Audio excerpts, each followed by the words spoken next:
TikTok Sénégal, vous regardez votre matinale sur ITV, votre choix. La nouvelle rubrique du lundi, ce sont les mots d'actualité. ñu wax ci ànd ak professeur Songué Diouf. Professeur, maa ngi lay nuyu di la dalal. maa ngi lay nuyu di la ziar bu baax a baax di am plaisir de retrouver leen encore une fois. Mais le plaisir est très partagé. Ça fait plaisir de te retrouver sur ce plateau, merci professeur. Merci beaucoup. ñu war a ànd ci rubrique bu bees bi ak Pape Alioune Sarr, les mots d'actualité, n'est-ce pas, Pape? waaw de l'actualité. De l'actualité. waaw mooy mot de l'actualité. Oui. si li nga xam ni mooy rubrique boo xam ci dañuy jël mot boo xam ne si maanaam ayu bés bu ne luñ ciy wax ak di ko yëkkati bëri na maanaam mën nañ kaa wax bañ a yegg en profondeur par le rythme de l'actualité bi nga xam ni xaarul kenn lundi bu jot maanaam altine bu jot ñuy dala professeur Songué Diouf mu wasaare gën a dugg en profondeur ci mot bi nga xam ni mooy mot de l'actualité bu ñu ci tàmm tey muy racisme. lu waral ñu ne mel mooy actualité Tunisie lu naan sax un racisme d'État bu président Kais Saied daal di yëkkati. daal di jéggul tey waa FRAPP wala dem ci ambassade bi nga xam ni moo nekk ci Tunisie déposé benn mémorandum ngir kaas li nga xam ni mooy kàddu yu Kais Saied daal di yëkkati. Kais Saied nag ginnaaw bu mu yëkkatee kàddu yooyu am na ay sénégalais et africains yoo xam ne si ñu ngi leen di buntu xataal ci réewum Tunisie jamono yu ni mel nii am na communiqué bi nga xam ne ministre des affaires étrangères génnee na ko démb di wax ne ñoom ñu ngi suivre de près l'actualité looloo tax ñu tàmm li nga xam ne mooy racisme professeur Songué Diouf su ñuy wax wàllum racisme nekk na moo boo xam ne si yàgg nañu koy yëkkati waaye est-ce que du gën a ñaaw si fekkee ni dafa jóge si dëkkum Afrique dem si ay mbokkum africain. waaw dëgg la d'abord li nga wax moo am maanaam racisme newul lu bees. dugulet yàgg na fi waaye boo ko jëlee dans le contexte ki nga xam ne mooy président Tunisie te muy kàddu yoo xam ne àdduna bi yëpp ñaawlu na ko da nga koy méngale ak li nga xam ne boo ko seetloo ñi nga xam ne seen régime maanaam du ay régime démocratique maanaam boo ko seetloo moom li xew Tunisie fi mu nekk ku nekk xam na ko. moom moo yor exécutif moo législatif maanaam moo concentré entre ses mains tous les pouvoirs donc moom mooy buur moom mooy bumi te ku nekk xam na ne boo jàngatee taarixu àddina ñëpp ñi nga xam ne ay régime dictatoriaux lañ maanaam ay régime yoo xam ne ak yelleef doomu aadama duñu wàccoo duñu sàmmante ak moom li ci ëpp ñaar la ñuy jëfee. benn bi dañ koy exporter maanaam ñu créé ab xeex boo xam ne day fàtte fitna bi nga xam ne moom la ñuy loree seen askan ci biir. wala boog bu dul loolu ñu fóoyate li ñuy wax ci nasaraan le sentiment nationaliste maanaam fexe ba ñi nga xam ne ñoo nekk ci biir askan wi ñu daal leen féewale ak gan yi nga xam ne ñoo leen utise su ko defee mu nekk benn fitna boo xam ne dina jib waaye bu jibee ñoom lañ ci jublu rek mooy daal di fàtte li nga xam ne ñoom noonu lañ yoree am réew. waaye boo di xeet moom yàgg na fi.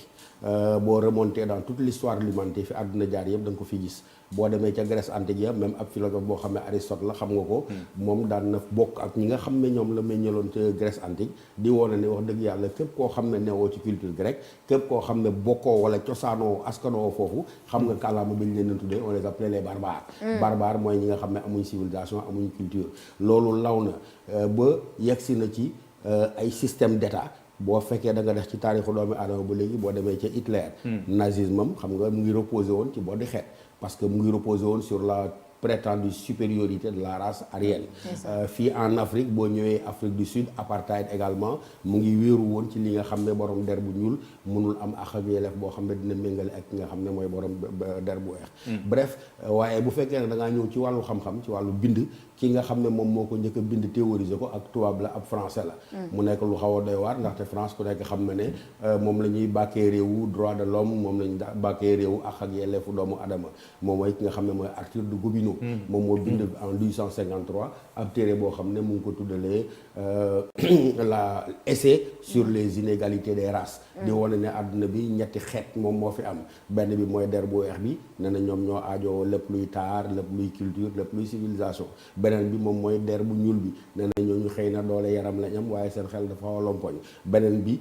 mu nekk mooy ñi nga xam ne mooy ñu jaune yi. ñooy asiatique ñoom seen donc bref moom dafa wane ne wax dëgg yàlla race yi dañoo yemantewul bi nekk ci kaw moom mooy bi nga xam ne la race mooy bu tubaab yi bi ci topp moom mooy bi nga xam ne mooy der bu ñuul bi nee na beneen bi presque yàlla da koo xaw fàtte mooy borom der bu jaune bi bref donc loolu du lu fi bees waaye ni ko kenn contextualiser am na solo parce que yaa ngi won ne bu fekkee ci biir Afrique la dina xaw a jaaxal ñu bari ndax dañuy doon faral di gis ne xëy na du nekk suñu diggante ñun suñu biir waaye loo xam ne la ca cosaan boo remonté ba ci traite des esclaves dafay nekk loo xam ne diggante réewu Afrique la ak yeneen réew yi nga xam ne ñoom ñoo jógee Occident Occident waaye lii doy waar fi mu nekk nii mooy mu nekk biir Afrique waaye même loolu également passe da nga koy nuancer parce que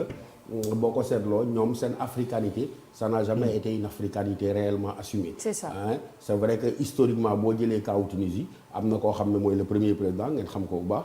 muy Habib Bourguiba. Habib Bourguiba moom il était un esprit fédérateur mais dafa mel ni à part Habib Bourguiba l'ex boobu mu fi bàyyi dafa mel ni sàmmoowuñu ak moom. maanaam moom bi mu demee de plus en plus ñoom dañu ancré dans ce qu'ils appellent l'arabité. ça veut dire que ñoom gëmuñ sax ne même si géographiquement Afrique lañ bokk gëmuñ ñoom ne wax dëgg yàlla ay africains lañ ba bët bi ñuy xool ñeen ñi nga xam ne mooy ñu jógee Afrique au sud du Sahara dafa mel ni bëti boddi la quoi. alors professeur naka la ñuy détaché wu ci historique boobu bi ngay expliqué nii avec cette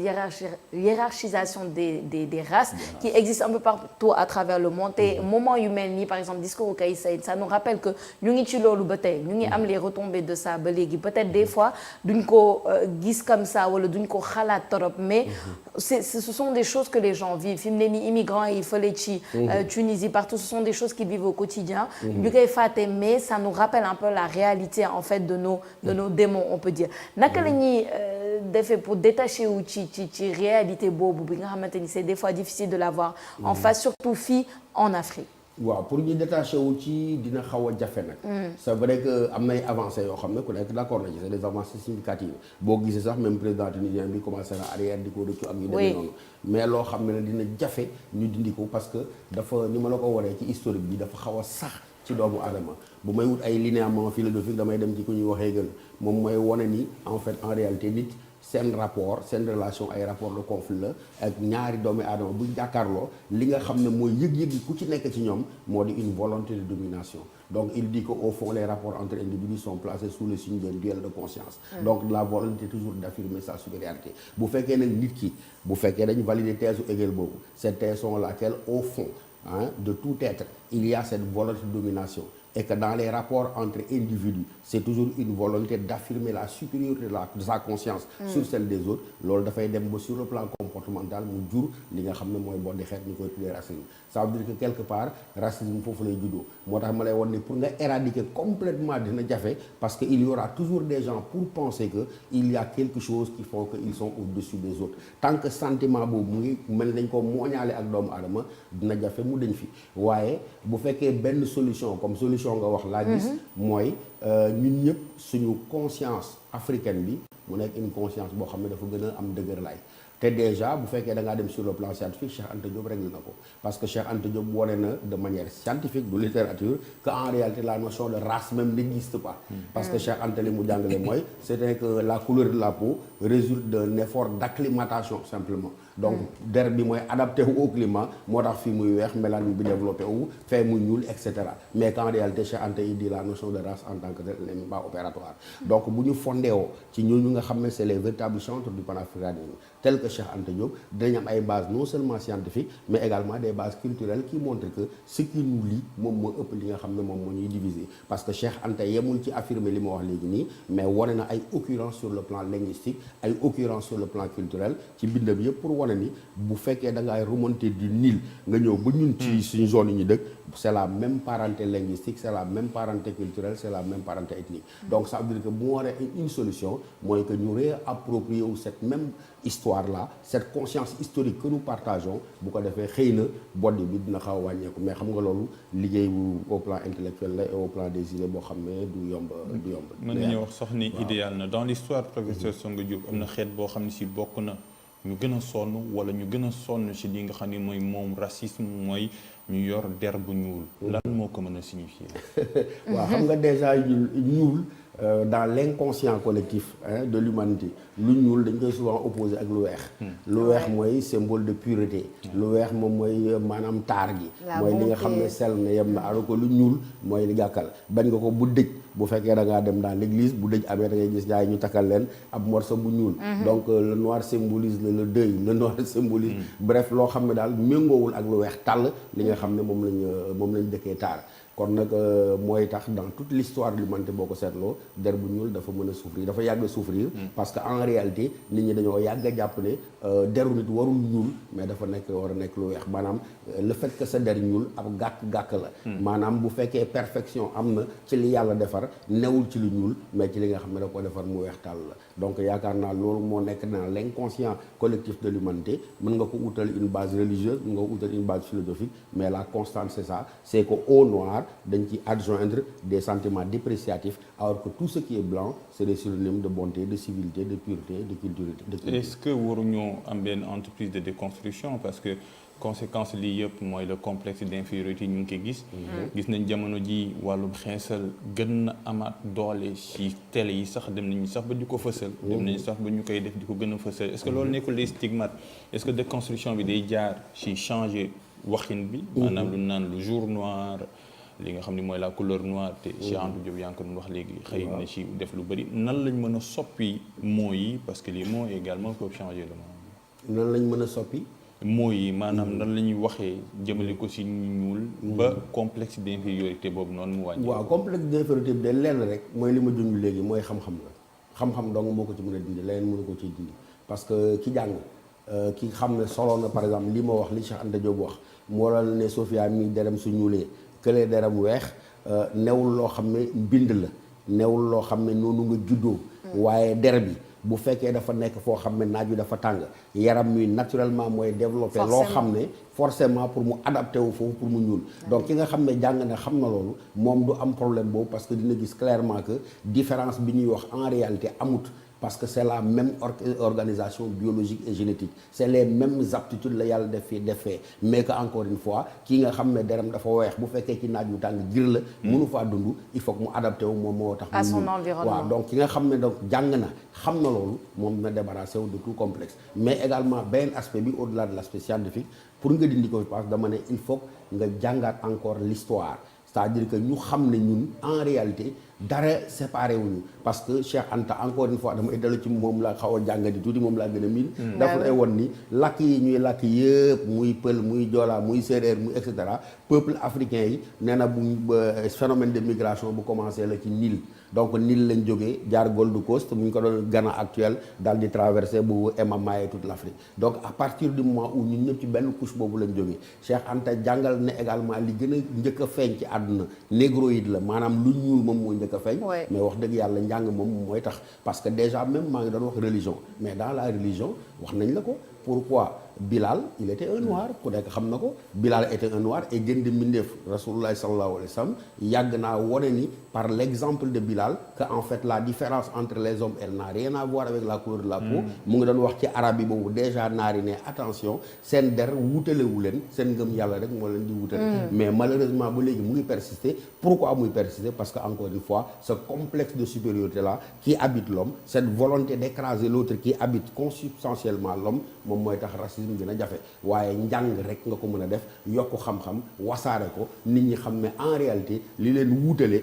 nekkul ci seen mbind nekkul ci seen juddu xëy na seen daraja wala seen xam-xam bu ñuy sàkku seen bopp ñoo koy. Alors peut-être on termine avec cette question-là professeur parce que ñu ngi wax ci waxu racisme on parle du racisme qu'il existe en Afrique donc forcément man mes yeux sont rivés sur le continent africain est-ce que yow professeur yaa ngi am gëm-gëm quand on connaît toute l'histoire et quand on voit des discours comme ça comme celui du président Kais Sèye est-ce que yaa ngi am gëm-gëm et pas seulement parce que c'est pas pour pointer du doigt parce qu'on peut être tous benn instant ñu ñëpp on est peut-être coupable de rejeter un peu l'autre loo xamante ni peut-être am na différence ci ñun peut-être ñu en tant que Sénégalais peut-être Ivoirien bi nga xamante ni peut-être am na tuuti différence ci ñun wala Malien bi nga xam ne am na tuuti différence pour nous tout de suite on a peut-être pour beaucoup de on a peut-être ce rejet un peu automatique est-ce que yaa ngi am gëm-gëm ba tey nii on peut arriver à ces rêves de l'unité africaine, cette vision d'une Afrique unie, une Afrique qui ne fait pas la différence entre l'Ivoirien, le Malien, le Sénégalais, etc., avec justement cette programmation historique, malheureusement, qui reste encore ancrée ci ñun. Bon, ñaar ci côté boobu moom pessimisme ak optimisme ku ci nekk am ngay argument pour. On peut être pessimiste. Pourquoi on peut être pessimiste? Parce que maanaam mën nañ bañ a am ci yaakaar Afrique nekk benn lanc. Pourquoi? Parce que fi ñuy li ñu wax nii yëpp ak li ñu tëral bu fekkee yegg nañ ba 2023 ay chefs d'État encore di génne ay discours aussi racistes y a de quoi désespérer. Et se dire où est le travail de Frantz Fanon, où est le travail des théoriciens de la négritude, où est le travail de Thomas Sankara. Bref, héritage intellectuel boobu yëpp fu ñu jaar bu fekkee yegsi nañ ba 2023 ci làmmeñu koo xam ne président njiitum réew la muy jënne yu mel noonu yaa da ko désespéré maanaam mën nga ne vraiment li yaakaar bu tas la mën nga ne wax dëgg yàlla est-ce que dinañ mën a yegsi ba Afrique nekk benn lanc wax dëgg yàlla dina xaw a doy waar waaye de l'autre côté nee naa même optimisme mën na trouver argument parce que quand même boo ko seetloo en dehors des discours officiels dérive yi nga xam ne comme bu Kassi Saïd bi boo xoolee jeunesse africaine ndaw Afrique bi fi mu nekk nii de plus en plus Sophia gëm nañ panafricanisme de plus en plus xam nañ fan la suñu feebar nekk xam nañ ne pàcc li wooyee Senghor doon wooyee balkanisation xam nañ ne li ñu diviser en micro état affaiblir suñuy économie bokk na ci li ñu tardel xam nañ ni complexe bi ñu yàgg a am à l'égard de l'Occident dans nos relations avec la France et tout ça boo gisee France cristallisée aujourd'hui au Mali au Burkina en Guinée bref dans toute l'Afrique France cristallisée la haine de la jeunesse conscience boobu la dañu dem ba jël conscience que ñi nga xam ne ñoo ñu fi jiitu am na toujours des rapports de complexe ñu entretenir ak l'Occident donc on peut bu fekkee dañu gis cette lame de fond là bi habiter la jeunesse africaine d'aujourd'hui mën nañ yaakaar ne xëy na bu ci kanamee tuuti ñoom am nañ prise de conscience boobu et que Afrique xëy na mën na am mu nekk benn waaye encore une fois résistance yi dina bari dina xaw a jafe mais dama bëggoon rek surtout dans le cas du président tunisien ñu contextualiser ko mooy li ma la wax rek c'est-à-dire que dictature fu mu demee ba sonn rek noonu lay def même li nga xam ne moom moo am Ukraine mën nga autoriser wu de cette lecture là parce que Poutine ku nekk xam na ne bu fekkee ay droits de l'homme ak démocratie en tout cas à l'occidental nekkul ci loolu il règne presque de façon autoritaire et que la seule façon encore une fois bi mu amoon bi mu xamee ne artistes yi ak intellectuels yi ñu ngi commencé di protester contre son régime autocratique mais mu créé benn front boo xam ne on ne parle plus aujourd'hui de Poutine et de la façon dont il gère la Russie mais on parle du conflit ukrainien bref à toute époque les dictatures en tant que telles bu fekkee dem nañ ba commencer chanceler ñaar la ñuy am exporter ko mu nekk une guerre qui va divertir détourner l'attention mais également nga fouetter le sentiment national gëmloo nit ñi ne seen ndóol bi wala jafe-jafe yi ñu jógee fële su ko defee ngeen di xeexante seen biir ça leur permet tranquillement de se conserver au pouvoir donc dimension boobu foog nga def ko ci parce qu'il n'est pas aussi bête que ça il est cynique il est méchant mais il n'est pas aussi bête que ça veut dire il a bien compris que loolu d'ailleurs la preuve on est là à en parler fait dérision la façon dont il gère la Tunisie aujourd'hui personne n'en parle donc loolu tamit dimension boobu il faut ñu dugal ko ci quand bien même le fait existe en tant que tel et même dans les rapports entre les Africains. Merci professeur. Dernière question Sophia. Oui, vas-y, pas de problème. Ça fait rire mais ça interroge parfois professeur dans la rue dans les maisons à l'écran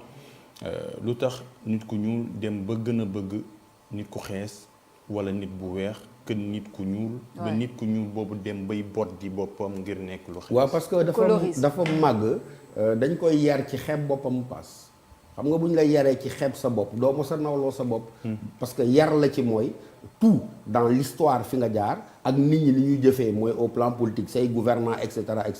ku ci nekk boo ay une date récente ku ñu ne tabb nañ le président la ngay njëkk a def mooy lan mooy daal di dem fële daal di dem France mu ngi mel ni da ngay dem bitim réew non seulement bitim réew mais da ngay dem France donc ça veut dire que am na loo xam ne dañoo cee yar bi mooy idée que ñun dañuy dépendre éternellement et que modèle bi moom moo nekk fële donc tant que ñu ngi gëm ne modèle bi bitim réew la tant que ñi nga xam ne sax ñoom ñoo ñu jiite foofa mooy nekk seen makka moom mooy nekk seen Rome fa la ñuy demee ut seen onction ut seen légitimité xëy mu ngi wàññeeku sax mais boo doon dem jongante élection da nga doon dem uti koo xam ne moo lay parrainer au niveau de l'Occident selon que Occident moo la parrainer ou parrainer généralement mooy déterminer ki nga xam ne mooy gañ élection bi donc ki nga xam ne passe dañ koo yar ci loolu yar ci mu xeeb boppam yar ci mu jàpp ne modèle bi mooy modèle occidental ñële ñoo ko gëm mais day dem ba loolu da koy continuer même bu demee ba màgg pour mu di continuer di ko développer loolooy waral même ci suñu biir ñun en tant que tel wax dëgg yàlla boo di xeet daf ci am mais li ma la wax la benn gàllaaj rek moo ci am mooy xam-xam maanaam wasaare ko jàngal ko nit ñi insister sur les dimensions scientifiques les dimensions historiques boo boolee ñaar yooyu nit ñi dinañ dem ba màgg ak idée que en réalité race ci boppam amul parce que nee naa la ku juddoo fii ci réew mi Cheikh Anta moo démontré ça scientifiquement avec des arguments précis à l'appui que la notion de race humaine en tant que telle n'existe pas. Un travail de déconstruction profond à faire. mi ngi noonu professeur Songué di la gëm di la sant bu baax pour cette analyse profonde et complète amoon na solo torop. C'est les mots de l'actualité avec le professeur Songué. Ce sera chaque lundi à partir de 7h30 jusqu'à 7h55. Merci beaucoup professeur. Di la jox dig daje la semaine prochaine inchallah. Merci, plaisir de nous retrouver la semaine prochaine. Papa Alioune Sarr, à demain. À tout à l'heure, chers téléspectateurs. Je reste avec vous jusqu'à 9h. On a la deuxième partie de votre matinale à suivre ensemble à Kribari, Chikala Wolof, avec Cheikh Assane Fall, Baba Ndiaye. Et l'invité politique du lundi aujourd'hui, il s'agit de Hamidou Thiaw, président